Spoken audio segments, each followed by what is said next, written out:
Hello, everyone, and welcome to Singularity Podcast. Singularity Podcast is a feature of Singularity weblog where you can go and listen to it or download it in full. As you may already know, my name is Nicola, aka Socrates, and as always, I will be the man with the questions. Today, I'm privileged to have George Dvorsky as my guest with the answers.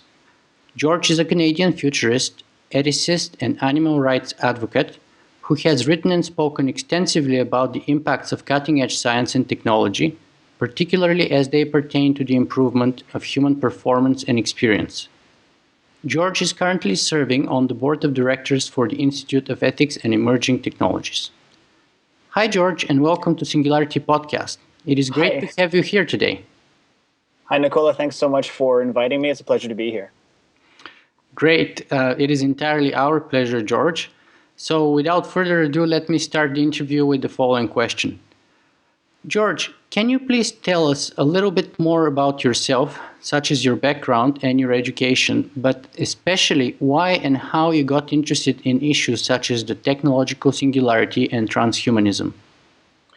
It goes way back to my teenage years, I'd have to think. I was very much at the time interested in the works of Carl Sagan, for example, and he really introduced me to the world of science and rational thinking, and just the way he talked about science and the way he wrote about science, he made it unbelievably interesting and fascinating.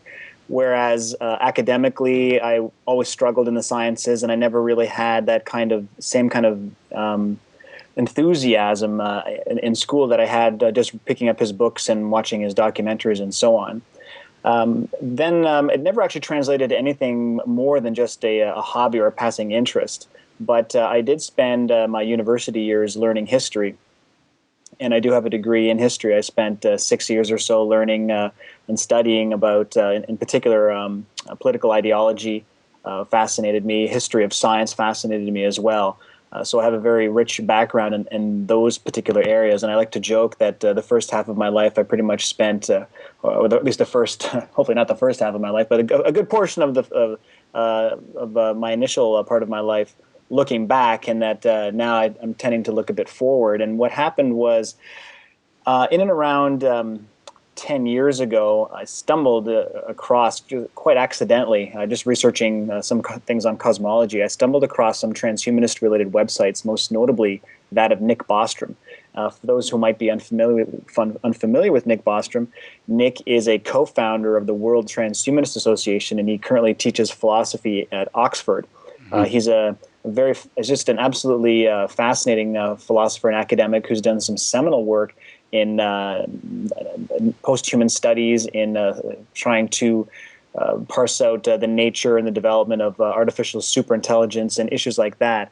And even though I was very much a fan of science fiction, I had never come across these ideas in this kind of detail and in this kind of seriousness as well. I mean, I'd always been fascinated by things like cyborgs and artificial intelligence, but they always just kind of floated in the background as either impossibilities or things that were really outside of reality, at least certainly outside the reality of my given lifespan or even our scientific outreach. But as I read up on not just Bostrom, then I obviously after that discovered some of the other thinkers in the same field, writers like Hans Moravec, Eric Drexler, of course Ray Kurzweil, and just becoming involved as well within the community of the what was at the time the World Transhumanist Association, what is now Humanity Plus. Mm-hmm. I definitely just picked up very quickly, and like I said, even though I don't have a science background, I like to describe myself as a bit of an autodidact. Everything that I know and that I've learned, I've just picked up through voracious reading, but also just through picking off everybody's brains, and just I love conversation. I love the networking aspect and just learning from others and learning from the experts and being able to identify who's got some important things to say. And that's pretty much my introduction there. But one thing that very quickly happened, I noticed when I did become involved, and this is now about 8 years ago or so, was I had a real specific leaning towards the ethical side of things, bioethics in particular. I was absolutely fascinated, and I still am, about the implications of these technologies to the human condition, in particular the transhumanist type technologies, the whole area as it pertains to enhancement and augmentation, reproductive freedoms, morphological rights, cognitive liberties. Those sorts of issues speak to me very profoundly, and I love to study those things and love to discuss those sorts of things. So it kind of hybridized naturally into that particular area. And then, of course, the animal rights work that I do as well, I think is very much riffs off this kind of work, specifically the whole idea that when you're talking about transhumanism and the potential for there to be quote-unquote transhumans, you are talking quite necessarily, by definition, about something that is not human, but something that at the same time deserves moral consideration, something that still is a living, breathing, thinking creature that experiences subjective awareness, has emotional capacities, and so on. We typically like to think of these entities in the transhumanist community as beings that are perhaps quote-unquote more than human or a bit more advanced than human, but I quickly realized that there are already many persons in and amongst us that qualify as such persons, and those are many of our non-human animal friends. So I have a very deep fascination in studying animal cognition and animal awareness, and basically extending empathy and consideration into that particular area as well. So that's my long-winded way of kind of answering the question, how I kind of got from there to here. There's obviously a lot more to it than that. Everything, I mean, we all are really the sum of our parts. I mean, I didn't get into for example, my religious upbringing and the kind of turnaround that happened to me both as a teenager and as someone in my late 20s. It's definitely, we do kind of struggle, I think, our whole lives with existential issues and religious and spiritual issues, and that very much also informs, I think, and guides us into certain areas of inquiry. So definitely don't want to paint even a simplistic picture of myself. I think that holds true for everybody. We are very complicated in terms of who we are and how we got to where we are now. Yeah, and we are definitely going to cover many of those issues that you just mentioned briefly. But it's very interesting because I also myself started in the field of philosophy first. Then I moved on to political science with a strong emphasis on ethics, and mainly ethics during the time of war, just war theory, and so on. And then if you study political science, you have to know economics. So I started studying economics. And when I was doing my MA in political science, I ended up writing a paper called Hacking Destiny: Critical Security at the Intersection of Machine and Human Intelligence. So in a very sort of roundabout way, I kind of also ended up where you are, or somewhere close to where you are now. And by that I mean that I'm also very much interested in, obviously, in issues of transhumanism and the technological singularity. It's interesting, if I might interrupt. I do, listening to your story is quite interesting, but I think that you and I are still odd cases. And what I mean by that is I've gotten to know so many individuals involved in the community. You do tend to see certain convergences in terms of how they came to be involved, and almost exclusively, but a good portion come through the computer science or computer theory route. That basically you have computer nerds that have latched onto these ideas pretty much from day one, and they naturally work their way into it. Another conduit definitely is the life extension community, where you have individuals who are interested in even just rather laissez-faire approaches to life extension, and then right on through to hardcore approaches like full-on cryonics members and caloric restriction folks. So they then in turn naturally kind of get turned on to the transhumanist memes as well. So I'm always fascinated, Nicola, to kind of find out some of the different avenues that people have taken to kind of get to this kind of a particular field. Yeah, it's kind of unpredictable where you start and where you end up sometimes in life. That's true. That's the most interesting part of it, is that you start going somewhere, but you don't know where you're going to end up, I think. That's right. And you can only really go where your interests take you. And again, I like your story because you clearly found something that touched a nerve, that maybe this wasn't your particular area of expertise, but there was clearly something to it that spoke to you, that there's a realness to it that deserves some more consideration. And I totally get that. Absolutely, yes. But this podcast is more focused about you and your accomplishments. So let's get back on topic here. I would ask you a couple of more personal questions before we zoom in on transhumanism and technological singularity issues. because you mentioned them, and I kind of find it interesting to dig a little deeper into a person's background. Those two issues that I want to ask you about are the issues about religion and whether you have any any affiliations with any religion, past or present, and also on the level of your animal rights work. Are you a vegetarian? I am vegetarian, definitely as part of my, I guess I mean, I do it for a number of reasons. There is the ethical side, there's the health side and environmental side. So that's definitely definitely part of what I do. Yeah.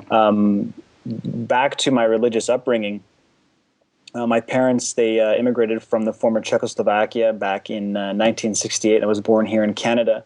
And that's a country that is can be very much characterized by its Roman Catholicism. And I was put into not that my parents were particularly religious, but they felt it important and right to put me into a Catholic school. And even as a child, it felt right. I can remember being scared to death of the priests, and I'm sure lots of Catholic kids can relate to that. It's awful. It's dreadful. And even the whole confessional thing still sends chills up the back of my spine. And I never was a believer, like a big B believer. There was always this voice in my mind that said, "This is strange. There's no way this could possibly be real." And that's kind of why I mentioned earlier when I discovered the writings of Carl Sagan and other writers, even science fiction writers, I was like, okay, as a breath of fresh air, I was like, I'm not alone out there, that there is a whole world worth exploring here where you can kind of express your skepticism. And at the same time, and Richard Dawkins is famous for saying this, that, and even Carl Sagan as well, that the universe as presented really by science is far more profound and far more mysterious and sublime than anything ever put out by religion. And it's so absolutely true. Yeah. And so I managed to kind of resist the shackles of my Catholic upbringing when I was an adolescent, and definitely throughout high school. And then the strange thing happened, though, and I'm wondering even if some of your listeners might relate to this, but when I was in my mid-20s, I got married, and in order for us to be married in a church, which is what everybody's supposed to do, right? We had to start taking classes, and my ex-wife at the time, she's not my ex-wife, but my fiance at the time was an Anglican, and so we started going to an Anglican church and going to the classes, and one thing led to another. Next thing you know, and it's kind of it's very strange the paths that we take, but I was a regular churchgoer at an Anglican church, and I do tend to look back on that time of my life because I had other things going on as well in terms of schooling, in terms of work and having children. And those sorts of burdens, that there is a kind of part of you that sleepwalks a little bit when it gets to some deeper, meaningful issues. You just kind of go through the motions and do what you just do what you think you're supposed to do. And now this is going to sound unbelievably cliched, but it's the truth. What happened to me, what kind of cajoled me out of all this, was 9/11. And I'm sure lots of people might have similar stories, but that's what happened to me. That day was particularly disturbing for me, and it did rock my world because it really was a slap in the face. It really woke me up to reality that there is more to the big picture than things like Bill Clinton sex scandals, and O.J. Simpson trials. These are the kinds of banalities that characterize the 1990s, which is really the kind of what I'm talking about in terms of sleepwalking through that particular decade. Yeah. And I think that's a huge contrast. I think we can think now the difference between the 90s and the current decade is pretty dramatic, and it's quite obvious that the dividing line there was the events of 9/11. So what happened to me after that was a bit of an existential crisis. I started to stop going to church, and I'm not going to say that it was the sole reason for my marriage collapsing, but let's just say it was a significant contributor to that. And trying to explore some new avenues of inquiry. And certainly that was in and around that time that I discovered things like transhumanism and post-human studies and life extension. But what also was really interesting for me and really worked at the same time, in a very complementary sort of way, was starting to discover Eastern philosophies and Eastern religion. And this is an area that I'd completely neglected prior to this stage in my life. Yeah. And it was just, it almost seemed to be following me around. It was kind of funny. I wasn't deliberately looking or, hunting down the teachings of, let's say, Buddhism or what have you, but they were there, certainly in my face, and I just naturally seemed to then therefore gravitate toward it. And for a while, I was very, very seriously investigating this area. I would Buddhism in particular, and I was very much fascinated because I was somebody who was considered myself at this point secular. That was very refreshing to find the work, for example, of the American Buddhist Stephen Batchelor, who put out a famous book called Buddhism Without Beliefs, and he presented this picture of or this presentation of Buddhism that was completely stripped of all of its metaphysics, and said, actually, this is probably the most genuine interpretation that we have of Buddhism, is one in which there is not necessarily a belief in reincarnation and a cosmological kind of sense of karma. That what's important is the fundamentals in walking the Dharma in the way it's put out by the Buddha many, many years ago. So I took that very seriously, and then I meditated very seriously for a good stretch. Even started to teach a meditation class a little bit. And there was nothing about, I felt, in the Buddhist teachings that contradicted the transhumanist work that I was doing as well. In fact, I managed to latch on as well to a kind of a niche community within the transhumanists who are transhumanist Buddhists, what we kind of describe ourselves now as the cyborg Buddhists. And this group includes the executive director of the IEET, James Hughes, and Michael Latorra, who teaches in New Mexico. And we still keep in touch, and we still have some lofty plans for kind of having these two worlds kind of speak together, which is really, there's at its heart, in many ways, transhumanism is about eliminating a lot of the suffering and infirmary that goes on in the world, and just having healthier, happier people. And I think those are some goals that many of us, regardless of our backgrounds, can somewhat agree on. Yeah, I remember watching actually an interview with the Dalai Lama not long ago, where he was discussing actually the issue of the technological singularity. And based on that conversation, I was a little surprised to find out that it's totally okay for him. Like the merging of machine and man was totally okay. Yes. There was no religious or any other opposition to that tendency whatsoever. Yeah, sorry, you can continue there. Yeah, go ahead. Just want to say there, and that's he's being genuine, and he's also being true very much to some of the core Buddhist teachings, which is ultimately what's important in the world, what's important in the universe, to an extreme degree, is the quality of subjective experience.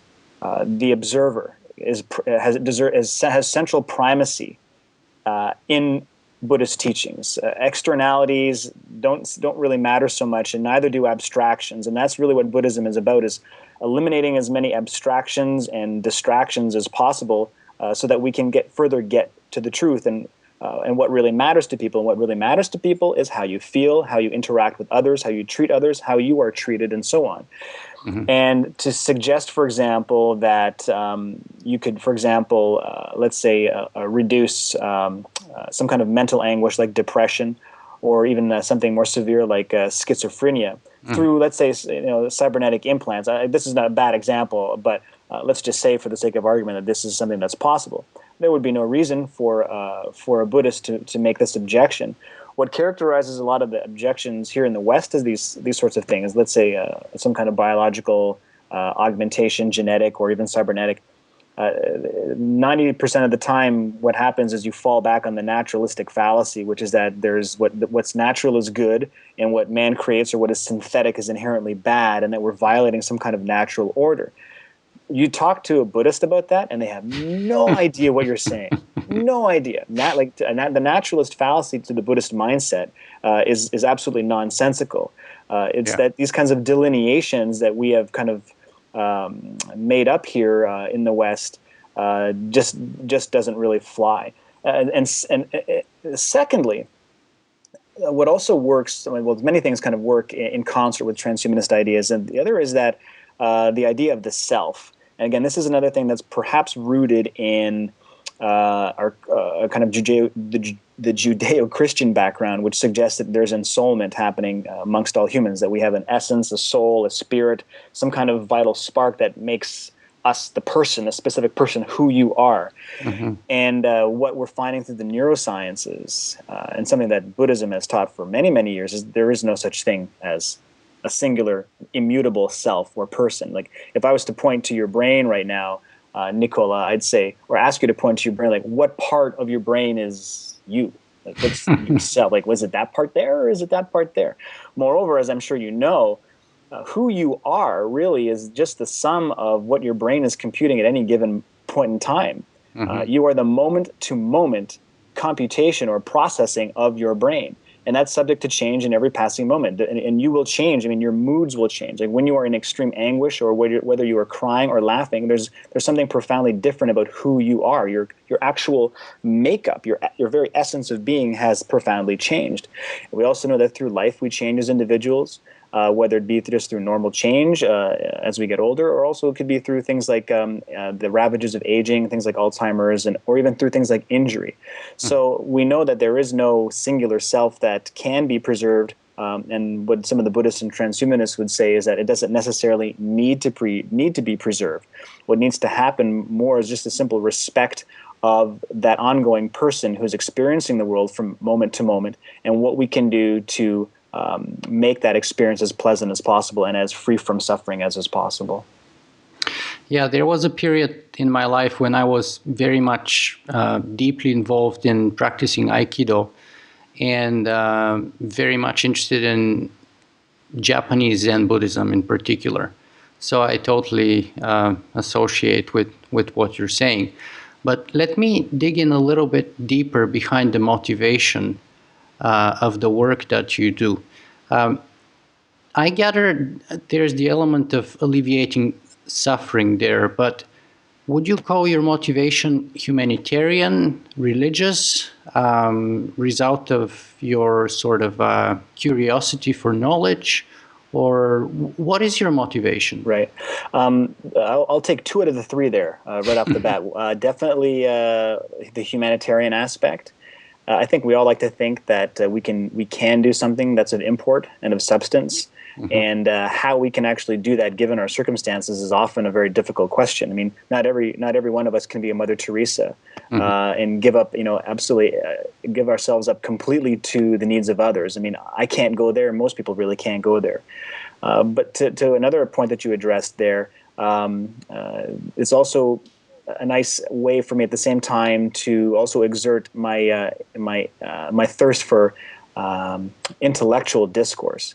So if I can do both, if I can kind of get the good word out, and perhaps even maybe come up with some novel ideas, or maybe even influence others to change their ways, or even influence let's say the direction of certain types of biotechnological development, then I've kind of really fed two birds with one seed there. So that's definitely my two primary motivations, I would say. Is one, to keep myself absolutely stimulated and keep myself active and keep my brain working, because that's extremely important to me. But secondly, again, I really do think, and I really do hope that in some small way, and perhaps I don't believe this naively, that I can in fact make a bit of a difference. And I when I say that, I'm perhaps saying that naively, I'm perhaps not even necessarily being fair to myself, because I do get feedback from people that I've spoken to, whether it be in a lecture or people that have read my blog, and that they actually tell me that because of something I wrote or something that I said, it's made a difference in their lives. Whether it be that they now have a deeper respect for animal welfare. Whether it be that they now recognize that certain, let's say, reproductive rights are more important than they had given previous credence to, that to me tells me that if that's the least I can do, then that's not half bad. Yeah, I mean, at the very least, each one of us has at the very least the butterfly effect. And in your case, I mean, I've been following your blog and some of your other podcasts and interviews, and from my point of view, it's obviously much, much, much bigger. So and that's one of the reasons why I invited you to be a guest here, because I'm pretty impressed of what you're doing. Well, thank you. But let me see, how does the Institute of Emerging Ethics and Technology fit into what you do then? And what is the maybe you should start up with, what is the Institute of Emerging Ethics and Technology? The Institute for Ethics and Emerging Technologies, it can be described as many different things. It could be described as an ethics think tank. It could be described as a voice that's getting out a particular angle on biotechnology. But what I'll do is kind of go back a little bit and describe how it actually came about. Mm-hmm. Back during the World Transhumanist Association days, a number of the people involved with it, myself included, James Hughes in particular, and others, what we wanted to do was have a bit more of an academic flavored and a bit more of a proactive voice out there that was going to be in particular concerned with the ethical side of advancing technologies. And at the same time, one of the reasons why we felt this was necessary, and I believe this is still a problem. By the way, the IEET was founded now, I would say, about 5 years ago or so. Probably not too far off from the truth. That there already were a whole host of ethics organizations scattered in and around North America and in the United States in particular. Now, you also have to remember, going back, we're now talking about Bush administration era as well, and their absolutely dreadful bioethics council that was headed by Leon Kass. Yeah. And these ethics groups were very much, I guess, in support, and they were very much towing the line as put out by that particular administration. So, which is my way of saying, really, it was very conservative, very bioconservative in that sense. So, and they were very vocal. Many of them were Christian-backed. And I mention that only because the Christian bioethical standpoint is very much at odds with what I would call the transhuman or techno-progressive bioethical standpoint. Would you say it's disproportionately represented?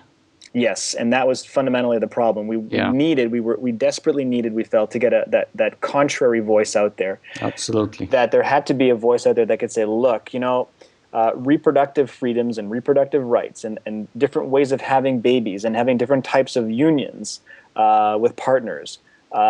Even saying things like neurological enhancers, or even just learning more about how the minds work. These are good things. Regenerative medicine. I mean, there's even still today, unbelievable news today, that stem cell research has been halted in the United States because of some kind of weird legislative... A judge order, I think. FUBAR, yes. I mean, wow. So it's still a fight that needs to be fought, but even particularly back then, during the Bush days, there was a need to get the word out that regenerative medicine, and in particular the work done on stem cells, could be absolutely fantastic. Everything from growing our organs back with our own tissue, to repairing things like spinal columns, and that is no joke. That is actually work that is being done in labs today.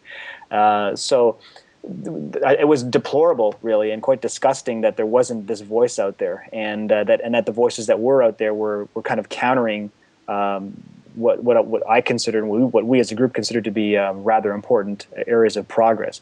So that's how the IEET was founded, on those principles. And what's happened over the course of the years, and it's still very much, more than ever, really, it's been active.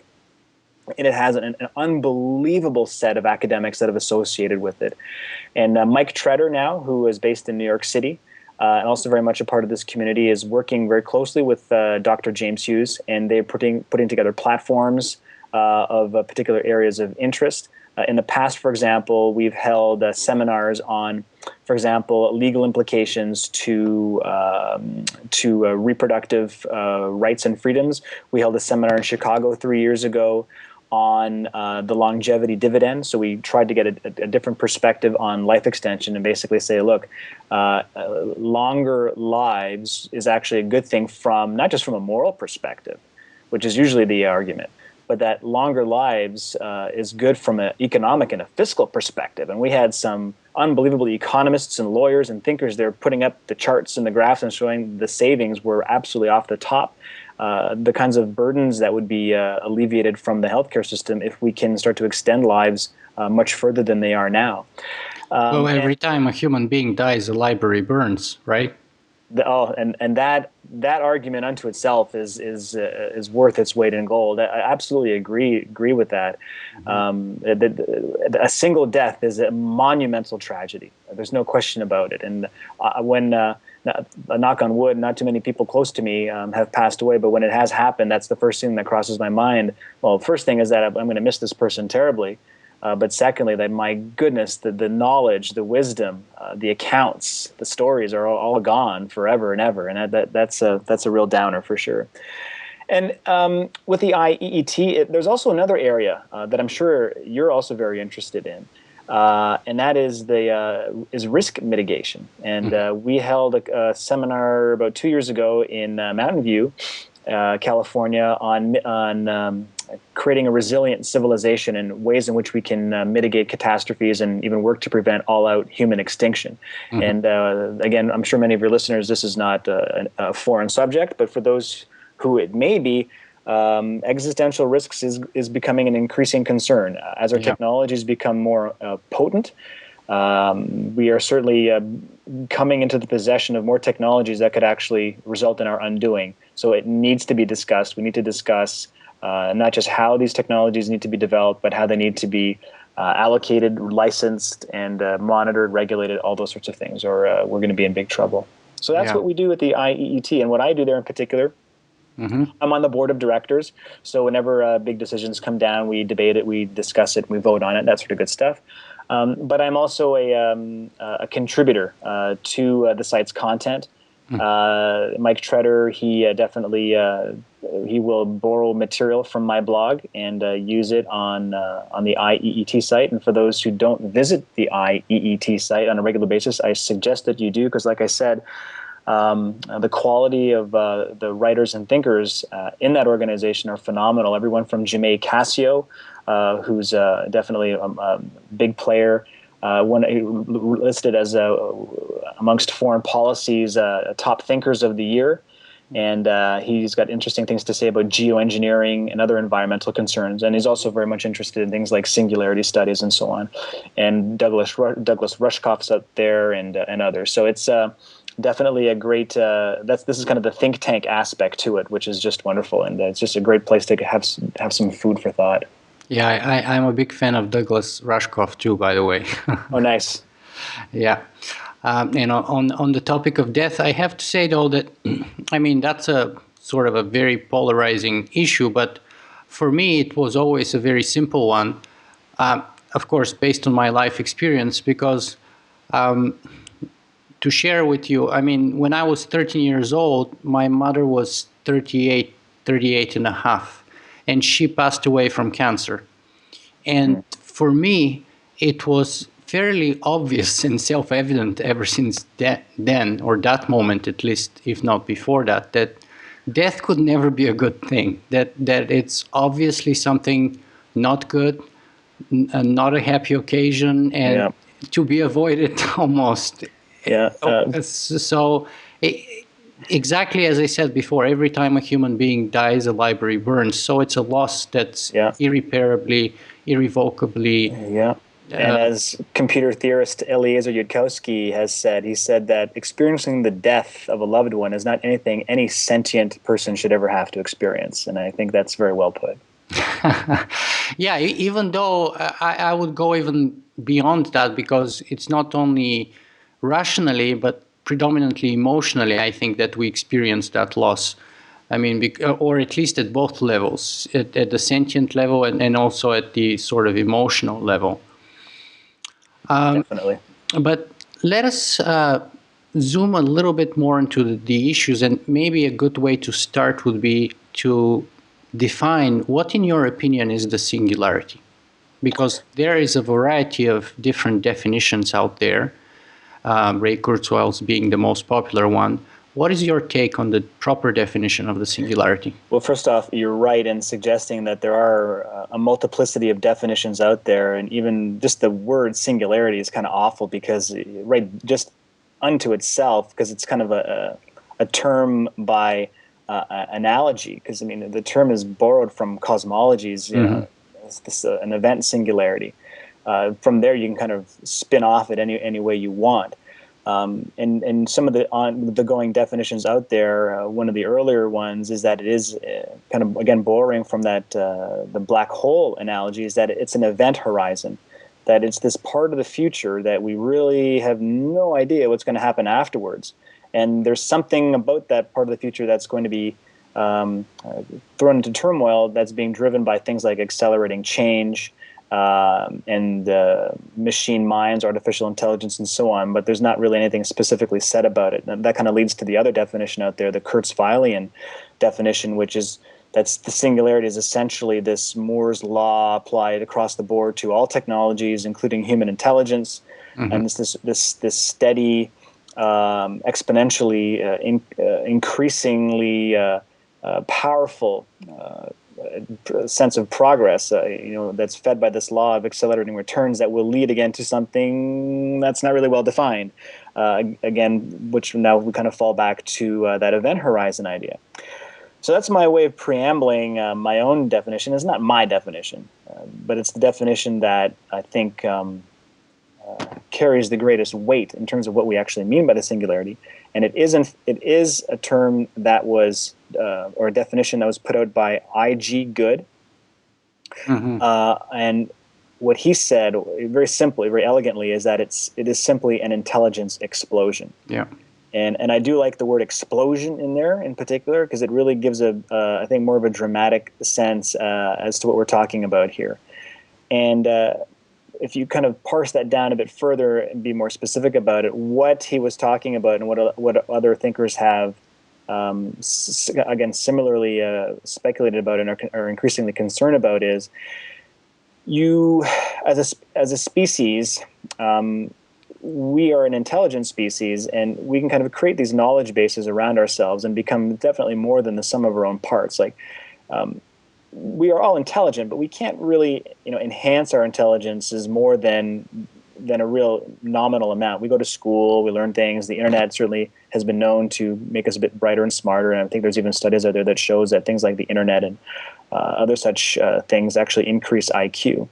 But we can't really do it to ourselves all too profoundly. And similarly, collectively, the collective intelligence of the human species is pretty impressive. But still nothing that's, I think, spectacularly powerful in the sense of what we think may happen with the advent of an artificial superintelligence. And as neuroscientists and computer researchers continue to hammer away at this, and amongst many other fields of inquiry, I do believe it's going to be a converging effort to create an artificial mind or a machine mind.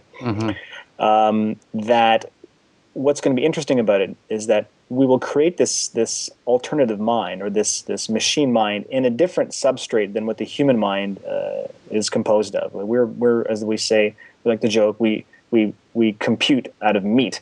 But a future mind that we've designed or emulated from the human brain would be in a different substrate, most notably or most likely computer substrate. So it'd be a digital-based intelligence. And this basically follows the reasoning of, or basically is the underlying premise behind computational functionalism, the idea that the human brain is a church Turing machine, which basically means, is a fancy way of saying anything that can process any kind of information can be duplicated on a Turing machine. And in other words, the brain is a computer.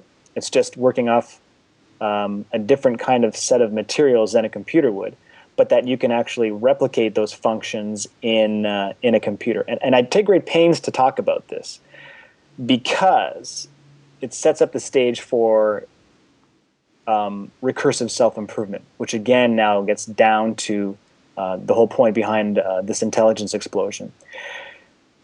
To create, once we get to the stage where we've created a human equivalent artificial intelligence that's computer-based, the potential at that point for it to keep on going is certainly there, particularly if we endow it with the ability to modify it itself. So it's going to be smart. It's going to know its internal mechanisms. It's going to know how to improve upon itself, or at least certainly to create a machine that might be smarter than itself.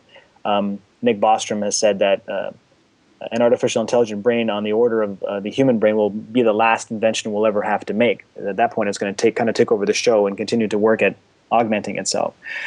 Where we kind of get into some hazy territory now in terms of our ability to prognosticate is what happens from here. And some people think that there's going to be what's called a hard takeoff, which means that at this point there's going to be a feedback loop that's so rapid, so out of control, maybe out of control may not be the right word for it, but it will be so rapid that it will create this this feedback loop of improvement. So it becomes smarter and smarter and smarter and smarter. And we're not talking about twice as smart as a human or 10 times or not even 100 times. But now we're talking about orders of magnitude, where we're talking about being able to process quite literally millions of times more information and much quicker than the human brain can handle. And this is what leads to this idea of an intelligence explosion, that suddenly you have these machines that are capable of some pretty unbelievable feats. And this is where the concern kind of comes in, is that you have these intelligences that, and again, the theory here, again, it's just the theory at this point, is that they will be able to execute on any goal that either they're given or that they've decided for themselves, or I suppose that they have maybe misunderstood. So if it wants to complete goal A, it will complete goal A, no matter how potentially bizarre or strange or even seemingly impossible it might seem to us now. So that's, again, maybe perhaps why there is this bit of a mystery or even event horizon component, even to a intelligence explosion type scenario. So I hope that wasn't overly convoluted as an answer, but essentially if your listeners are looking for that definition in the midst of all the confusion, I think if you just kind of fall back to that intelligence explosion idea and then kind of work your way out from there, I think you're on much firmer footing than some of the other definitions out there, which are a bit ambiguous and ephemeral. So the natural next question then is, what is transhumanism and how does it relate to the technological singularity? And that is an excellent question. And I say it's an excellent question because too many times it's convoluted or not really properly explain what the relationship is. There are times when I realize that they have absolutely nothing to do with each other. Transhumanism is, again, by definition, a movement. It's an ideology. It's a cultural aesthetic, whatever you want to say, even a bioethical standpoint. It's the idea that humans can and should modify themselves using applied reason, of course, proper, ethical considerations to improve the human condition and to prove ourselves individually. And the tripod that I like to talk about for making that possible will be things like altering our reproductive capacities and the ways that we go about reproduction. There's the morphological aspect, so changing how our bodies work, whether that be through genetics, whether it be through cybernetics, whether it be through something we don't even necessarily even know, things like nanotechnology, for example. So infusing the body with molecular machines that will radically change how we function as living beings. And then lastly, very importantly, and now potentially where we might find some interplay with singularity studies, are our neurological liberties, the ability to modify our minds as we best see fit. And that can be everything from the right and the ability to explore different psychological frames through to memory enhancement, through intelligence augmentation, better concentration, being able to compute faster, for example, to think faster, to process more bits of information per second. Now you kind of get into this Kurzweil type territory where you have this premise or this hypothesis that the human mind will eventually merge with our machines or our artificial intelligent artifacts, that there won't be necessarily a two-lane highway where we're kind of going down one road in terms of augmentation and the machines are going down their own. There is this idea, and there's probably some merit to this idea, that we will in fact augment ourselves in concert with the machines. What my concern with that, though, is that while we're working, let's say, on a particular artificial intelligent agent, and like let's say a specific one or a specific, let's say, set of agents, that the hard takeoff scenario would happen with or without an entire species kind of tagging along without it. So that's why I kind of have a bit of a concern that there's a conflation between what is meant by transhumanism and what is meant by the singularity. But again, just to entertain different sets of scenarios, well, perhaps I'm wrong, and perhaps humanity will, in fact, again, I can't even imagine how this would play itself out, but that humanity could, in fact, augment itself or have individuals augment themselves in a way that they actually do transform into the so-called super intelligent beings, and it happens in that sort of a way. So again, what I hope I got there through this answer is showing that on one side there's completely nothing to do with it and everything to do with human enhancement and augmentation, but yet that there may actually be room, a little space where we can in fact kind of perhaps have individuals or whole fleets of individuals enhanced to the degree that they can really either they enter the realm of the so-called post-human, or they could even enter the realm of the kind of singularity type intelligence that we're speculating about. So it seems to me that, in a sense, then all that transhumanism is saying is it's okay to be Superman. It's okay to have the X-ray vision or to do all kinds of things that we never thought we would be able to do. I mean, I talked to Aubrey de Grey last week. The previous podcast interview was with him, and he was giving me as an example cochlear implants, which are getting so and so advanced that people with those currently are almost able to hear as well as anyone without them with normal hearing. And the way that technology is developing, pretty soon people with cochlear implants would actually hear much better than the rest of us. And that raises the question, for example, if you are a very famous concert pianist, would you want to have cochlear implants, and why or why not? And wouldn't that make you a better pianist as a result of, undergoing that operation or that implant? Yeah, I've followed this line of inquiry for many years. One of my earliest essays actually was entitled "And the Disabled Shall Inherit the Earth." And I think Aubrey is very right to suggest that eventually rehabilitative technologies or assistive technologies will start to supersede the capacities of normal human functioning. And a great example of that, one that I really love to bring to people's attention, is the Oscar Pistorius story. He is the South African runner with the prosthetic legs, who for a brief window was forbidden to run against able-bodied athletes because the IAAC felt that he was using an assistive device that really wasn't trying to mimic normal human functioning. Yeah. So what they did is they quickly scrambled and they added addendum to their constitution, saying that nobody with springs, booster rockets, and the cheetah legs. That's right, the so-called cheetah legs. That he was ultimately what they were arguing, but they weren't able to provide the data to support this. Was that he was exerting less energy to get the speed that he was getting than able-bodied athletes. And you know what? I have a feeling they're probably right. You know what? They're probably right.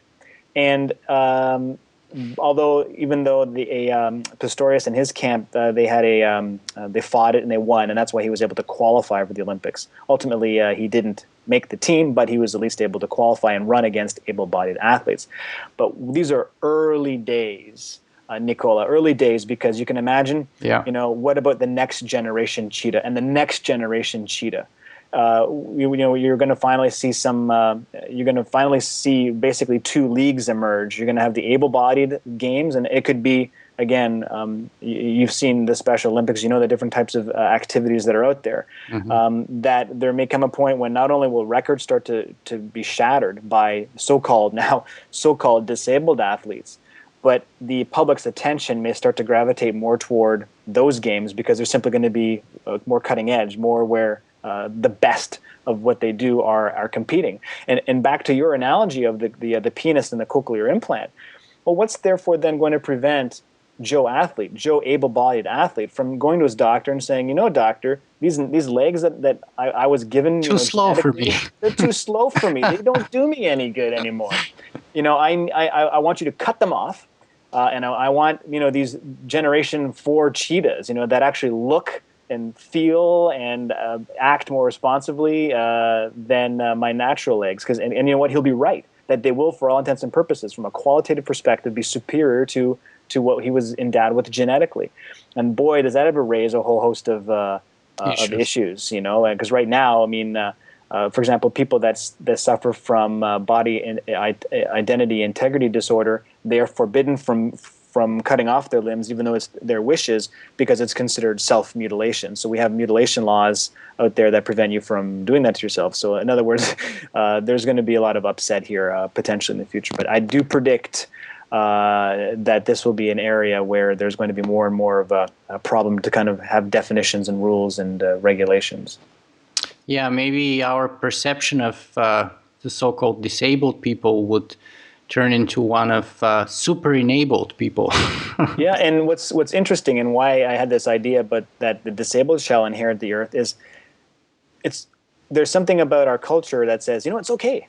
It's okay that Oscar Pistorius has these legs that make him run faster than an able-bodied person. But even then, I kind of maybe contradict myself, because already with the IAAF and their initial ruling, it's kind of like they're saying, you know what, maybe this is kind of weirding us out here a little bit. This is kind of freaky now.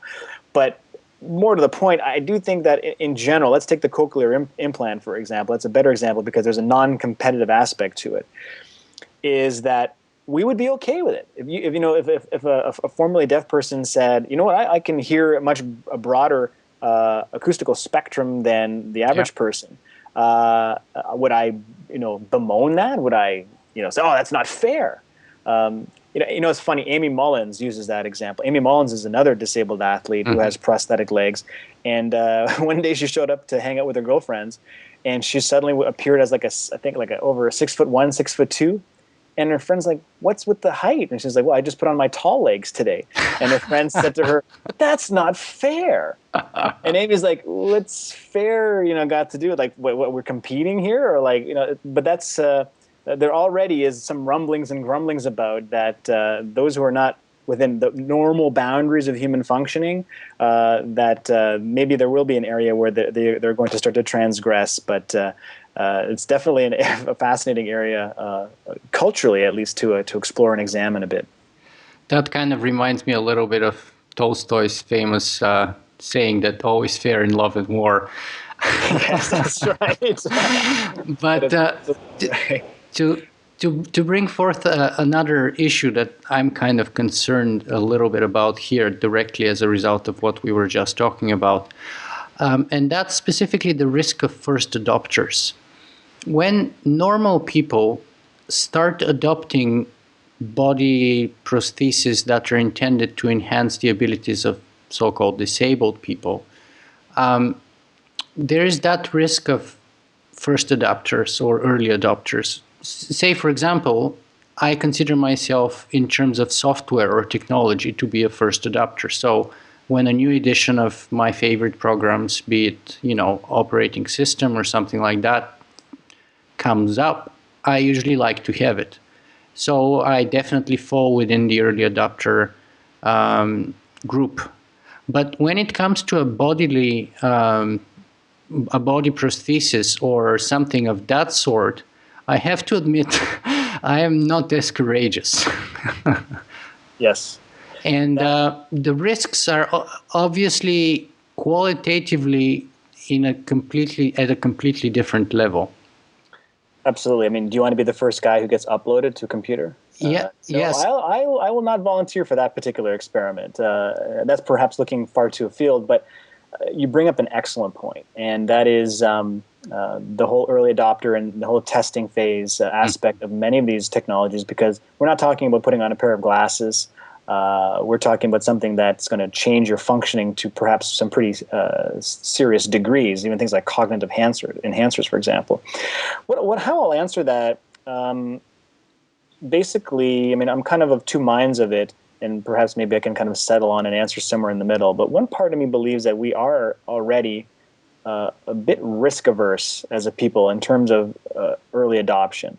And when I say that, I think, for example, of the FDA in the United States and the length of time it takes for a new drug or procedure to hit the market, it's well over a decade.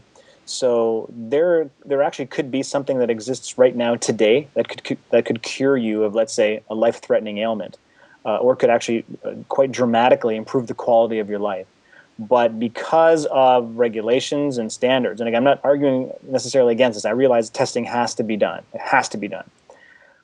But that these persons they could actually lose their lives as a result because they're denied access.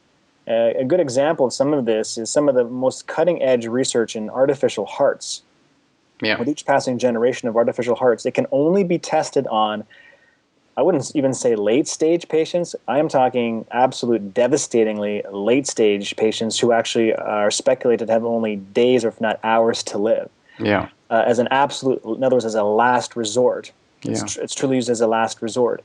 Now, here's the other flip side of things. As someone who writes about these sorts of topics, I get emails from time to time from people who are in these situations. I got an email from a fellow who was in a motorcycle accident and was paraplegic and was basically said, can you direct me to somewhere where I can be a test subject?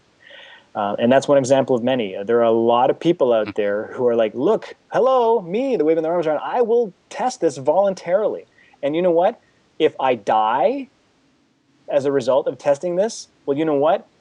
It's one step closer to, a therapy that works for somebody else who needs it just as badly as I do. And that is quite literally the sentiment that is put out there. And it's an extremely noble sentiment.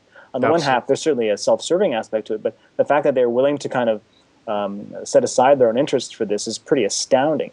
And I think that this is a whole area of potential test subjects, the whole voluntary test subject area that is being completely ignored, I think, by a lot of these companies and being inhibited by a lot of the legislation that is out there.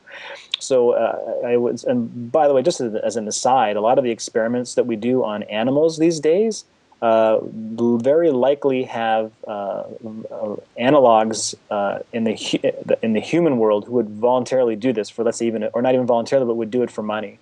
And again, that's dangerous now because now you actually have to wonder: are they doing it? Are they putting themselves at risk for money? So I maybe retract that statement. But you hear what I'm saying. Yeah. But so that's kind of the early adopter issue. I mean, and back to the whole idea of us even collectively being perhaps a bit risk averse. Again, as a bioethicist, I need to be wary of risk and potential harm. I mean, that's ultimately, like a doctor is very much have to be, in tune with any potential harm that is done. But at the same time, we get into a car every day, and we know that is by a bullet, it's the leading accidental cause of death in society, but we don't ban cars outright. So I think there's also a bit of folly, I think, in ascribing zero risk to everything. There's going to be risk, regardless of what we do. There's going to be unforeseen things, whether it be nanoparticulates in our body that are going to be pollutants inside our body and toxins. That's going to happen. It's absolutely going to happen, and you're going to have problems with let's say sort of certain genomic procedures that are done postpartum. There's going to be weird side effects and weird things and deaths. It's going to happen. Not that I'm suggesting it's going to be great when these things happen, and I'm not even suggesting that we have to accept these as they happen. But I think all I'm putting out there is that we have to be realistic about progress and what it's going to mean in terms of some of the side effects and some of the fallbacks and setbacks that we'll have as a result. And you know what? I hope as well at the same time that that guys like Kurzweil are right, and that the computer scientists and their simulations are right, and that their models will get increasingly more sophisticated such that we can test this stuff out before we actually apply it to people. I really see that coming. I mean, that we'll have virtual biological systems in there, and we can digitally simulate what we're going to do to their bodies and minds, and we'll know beforehand, the effectiveness of these medicines. Like I can totally imagine simulated people with particular genetic constitutions and proclivities and all those sorts of things, and we test on their systems. I mean, we're talking about something that's way in the future. Don't get me wrong. Like, can you imagine how much the kind of crunching that would be involved to simulate an entire biological body? But I think ultimately that is where we're probably going to head, such that we can alleviate some of the risk factors on test subjects. And that would raise a number of other issues. For example, what about the rights of those entities? I mean, if we are able to perfectly simulate them, would they be self-conscious? Would they be self-aware? I mean, if they had the so-called neural correlates of consciousness, and we could yeah, identify if functionally, they're I perfect guess, copies of a living being, then Nicola, we're in a different area altogether. yeah. And this is I spoke about this at Harvard in May. This was my topic. This is what I went there to speak about. Was that it was basically, I wouldn't call it a wake-up call, because I think that a lot of the AI researchers are already pretty much aware of this, but as I discovered over the course of the conference, maybe not, but I basically tried to present a wake-up call that said, look, folks, there's going to come a point in your research, in the work that you do, probably, it might be 30, 40, 50 years from now, it doesn't matter, but the nature of your work and the object that you are working on is going to change qualitatively from a piece of property from one moment, whereas at the next moment, because you made a specific tweak, it is now a subject worthy of certain rights and protections. In the same way that, let's say, a test subject in an animal in a lab is now worthy of certain rights and considerations. Mm-hmm. Mind you, even that, as I say that, I'm a bit in pain to say that, because I know that a lot of these labs treat these animals like crap and put them through awful conditions. So I'm not suggesting that that is a good place. But in a way, that's kind of my motive right now, is that we have, right now, as a species, we've got over 1,000 years of tradition that says we can poke and prod animals all we like. And it's very hard to break those cultural norms and basically tell people that, look, a dog or a rhesus monkey, it's not your property to fiddle with in a lab. You just can't do that. But to change that sentiment, because it's so culturally embedded, is extremely difficult, because people refuse to look at the moral value of an animal in the same way that we look at the moral value of a human. So what I'm hoping to do, and what I'm hoping to try to get the word out, is that let's not embed that kind of culture in the development of artificial intelligence. Let's start off on the right footing, and let's be prepared. Let's be ready for that emergence of that conscious being, because that's essentially what we're talking about. I'm not talking about something that, again, would simulate, say, bodily functioning. That's a completely mindless, brainless, unsentient creature. I am talking quite specifically about an entity that has conscious awareness, that is even remotely sentient, and has that subjective capacity. Even most profoundly, if it has the capacity for pain and suffering and emotional awareness, then all the more we need to be aware that we've created such a thing and to be ready to protect it. Mm-hmm. Well, George, my blog's tagline is, "Will technology replace biology?" So, in your opinion, and this is the question that I ask everyone who comes as a guest to Singularity Podcast, do you think that technology will replace biology? Well, biology is technology. It's just a technology that came into being through the autonomous processes of natural selection. It's some of the most profound technology that I've ever seen. Let's take a seed, for example, from a tree.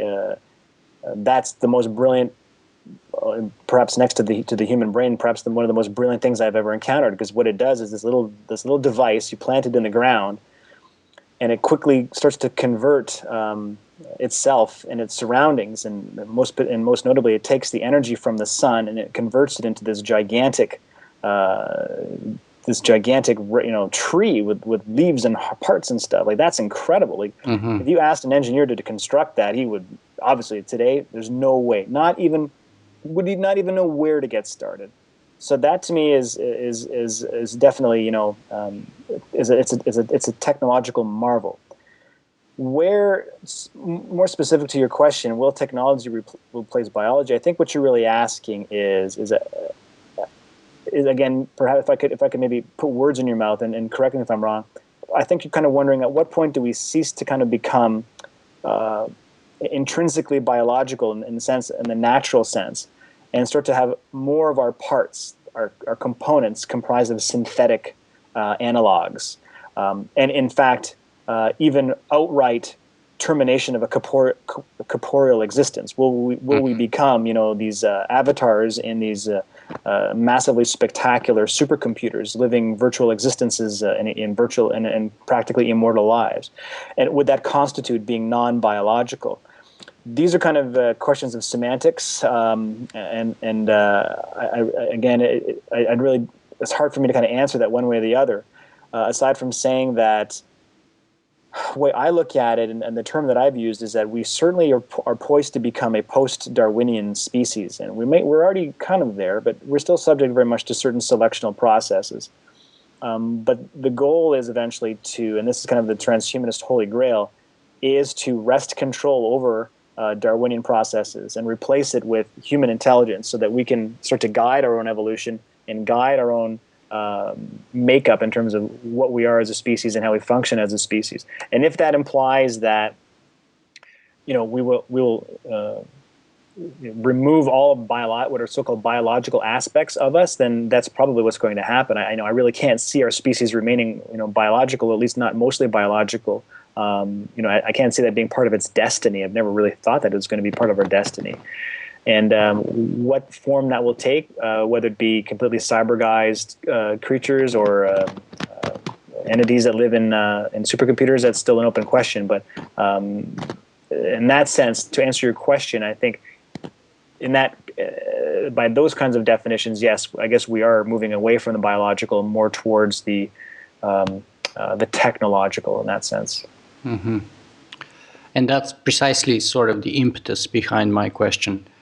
Ray Kurzweil is often criticized for being too optimistic.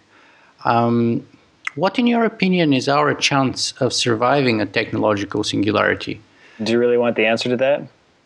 Well, absolutely, because I find that people always give me the unexpected answer. For example, I was talking to Michael Anisimov from the Singularity Institute in one of my previous podcasts, and he rated our chance at about 25%. I would say it's almost nil. Yeah, I say it's almost nil.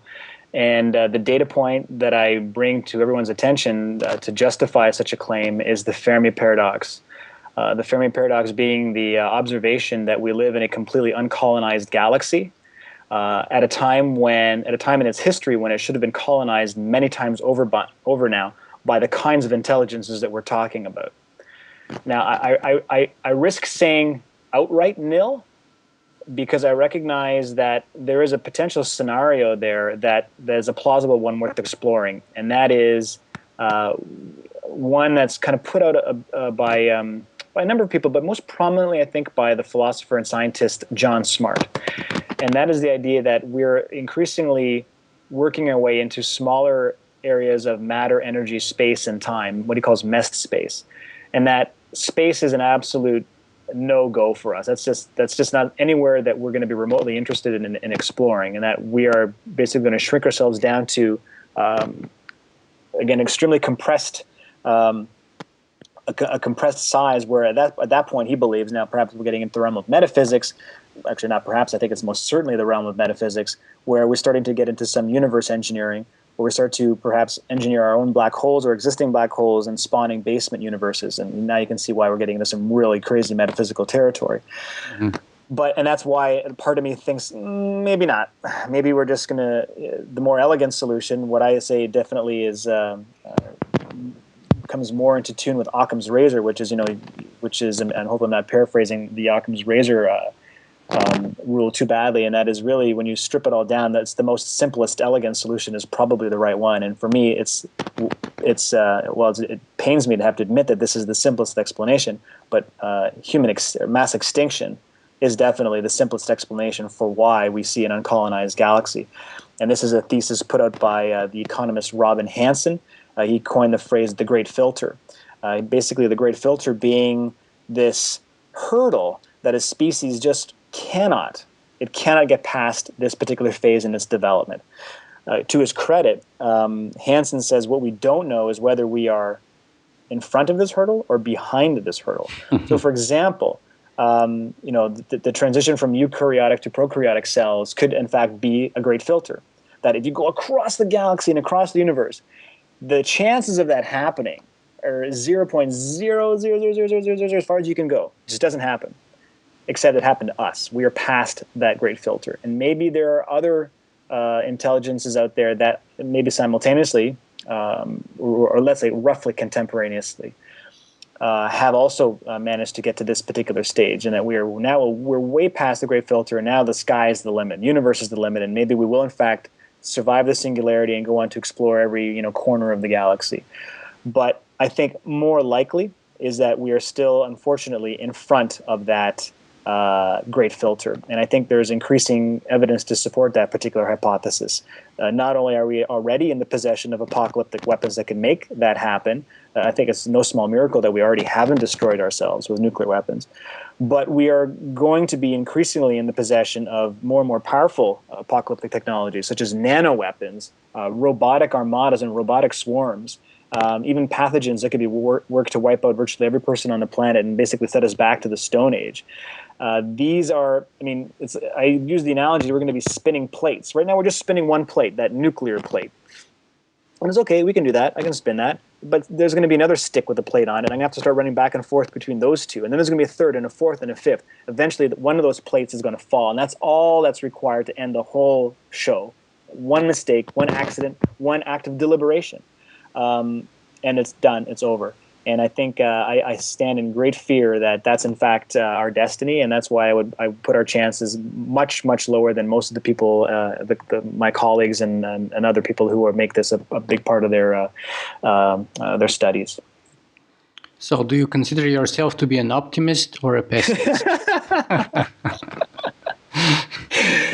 You know what? You have to be an optimist. After all you just said.